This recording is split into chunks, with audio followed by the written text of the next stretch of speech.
Hey everybody, what's up and welcome back to today's video guys. And today guys, I'm going to be showing you how to open a Mailchimp account. This is a very simple thing to do, so make sure to watch this quick and easy video till the very end and follow my steps correctly so you can make sure that this works the same for you and you can do this yourself.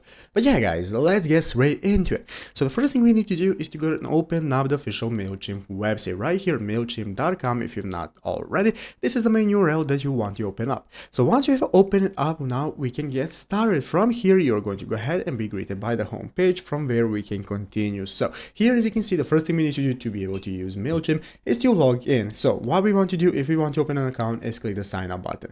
Right here in the upper right corner, you're going to click the big sign up button. That's going to enable you to sign up for a Mailchimp account using your email. So here we can get started first by selecting what kind of plan we want to use. You're going to have your standard plan right here where you can take a look at everything regarding that plan and how it works. You're going to have some generative AI features, enhanced automations, and as you can see, it starts at this price right here and you're going to have 500 contacts. You can select how many contacts you want. This is going to keep on increasing the price more and more depending on your plan. Then you have your premium plan with unlimited scenes and audiences. You have your migration support and you can select how many contacts you want as well, and it's going to go ahead and be showing you how you can get started getting in touch with them and choosing your plan. Once you're satisfied guys and you have chosen your plan, you can continue. From there, you're going to go ahead and be able to click the buy now option. That's going to enable you to log in. So you're going to go ahead and enter in your email address you want to use, enter in your password, everything that you need regarding this account that you want to use, and proceed with the steps. Once you're satisfied with everything you have inputted, you can get started confirming your purchase and your account, and once you have done so, your account is going to be created. From there,